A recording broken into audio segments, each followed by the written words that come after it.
Hebi Sasuke versus Kakuzu. This is a pretty interesting versus battle. There's a lot of narrative stuff that ties Sasuke around this time to Kakuzu because Naruto was in the process of creating the Rasen Shuriken, a jutsu that he was making in order to catch up to Sasuke, and it's the same jutsu that ends up killing Kakuzu. And to be honest, I'm surprised that more people haven't covered this versus battle. I know off rip that based off of memes and crazy power scaling stuff that you may have heard that this fight doesn't really seem close, because he just had better raw durability. But I think it's a much closer fight than people would generally think. So before I talk about this fight itself, let's go over each character's individual power scaling and see just how strong they are. Starting off with Kakuzu, who has one major fight but a few showings throughout the series that should get him to scale pretty high, at least in the Naruto verse. When we're introduced to both Kakuzu and Hidan, we see them taking on Yugito, the Two Tails Jinchuriki. It's in this fight when Kakuzu gets pinned down and seemingly tanks a tailed beast bomb, though it's debatable whether or not this particular tailed beast bomb is near as strong as you may be thinking, because it was only like building level, because it destroyed the building that they were in, and that's about it. It's also a bit debatable if this was even a tailed beast bomb to begin with, considering it looked more like a huge fireball, as opposed to your typical tailed beast bomb. But this might not be as crazy of a feat as some people make it out to be.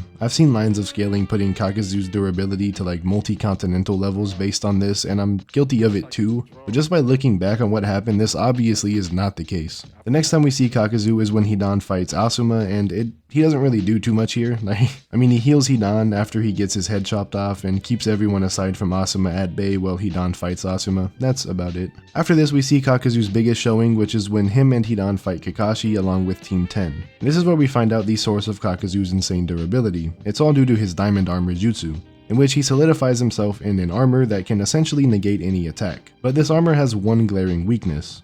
Well, actually two, but that's besides the point for now. The weakness is lightning style, because earth style is weak to lightning. We see Kakashi is able to pierce Kakuzu and take out one of his hearts just by using his Raikiri. Later on in this fight, Naruto shows up with his new jutsu, the Rasen Shuriken, which perfectly counters Kakuzu's diamond armor as it negates all durability. Naruto also shows us that Kakuzu is susceptible to being blitzed, as Naruto with the help of 3 clones is able to get right in front of Kakuzu with his Rasen Shuriken not once but twice. And this was a fully transformed Kakuzu, essentially at full power. While I do think that Kakuzu is really strong and would probably be able to beat a large majority of Naruto characters in a fight, I don't think he's nearly as insane as some people make him out to be.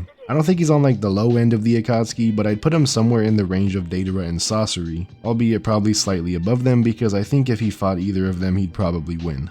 Now for Hebi Sasuke. Hebi Sasuke has a few fights throughout the series, but before making Hebi, we get introduced to Sasuke for the first time in part 2, where he proceeds to speed blitz not only Naruto but Sakura Sai and Yamato as well. Then he uses his Sharingan to enter Naruto's mind, or like his headspace, where he was able to suppress Kurama. After doing this, Sasuke was about to take out the entirety of Team 7, but he was stopped by Orochimaru. And then later on, Sasuke fights a sick Orochimaru, who was pretty much on his deathbed, but Orochimaru was able to hit Sasuke with the body transfer jutsu, and Sasuke was still able to break out of it and absorb his power. After this, Sasuke fights Deidara, who is Sasuke's first Kage level opponent outside of Orochimaru, but again, Orochimaru was extremely weak. During this fight, Sasuke shows us time and time again that he's on a whole nother level than Deidara. A lot of people seem to think that they're somewhat relative, but I just don't think that's the case whatsoever. Everything Deidara throws at Sasuke in this fight is pretty easily able to be countered by Sasuke. In fact, the only real damage Sasuke takes throughout this entire fight is from his own Chidori when he defuses Deidara's C4. The only time Deidara pressures Sasuke whatsoever in this fight is with C0, but even then Sasuke has a contingency plan and reverse summons himself out of the blast area.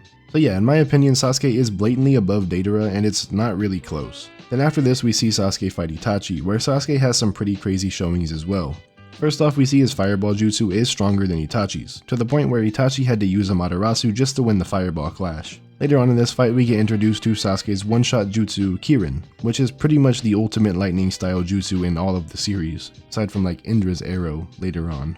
But it is heavily implied that Itachi would have died to this jutsu if not for the Yatamir, and the Yatamir is insane. Sasuke isn't really shown to have any blatant weaknesses, at least not that Kakuzu would be able to exploit, as all we see in terms of Sasuke's weaknesses is him getting caught in genjutsu by Itachi's MS or Deidara using microscopic clay to enter his bloodstream, which again Sasuke was able to counter. My take on this fight is pretty simple. Naruto created the Rasen Shuriken in order to catch up to a weaker Sasuke than the Sasuke that we're using in this versus battle, as he absorbed Orochimaru right after meeting Naruto again. Naruto was able to blitz Kakuzu with the help of a few clones, and Sasuke was able to blitz not only Naruto but all of Team 7. I think that this version of Sasuke is a lot faster and smarter than Kakuzu, at least in terms of battle IQ. And on top of that, Sasuke is easily the most impressive lightning style user in the series by this point, and he has definitely surpassed Kakashi with his own jutsu. Not to mention Kirin.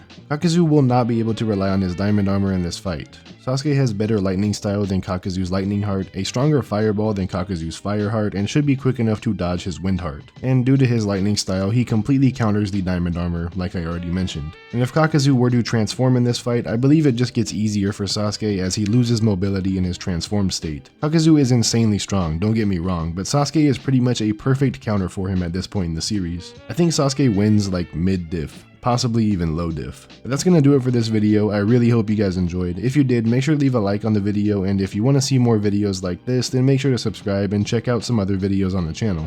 If you agree or disagree with my take on this fight, make sure to let me know your opinion in the comments. And if you have any versus battle recommendations, leave them down in the comments as well. And with that, Trippy out. Thanks for watching. Peace.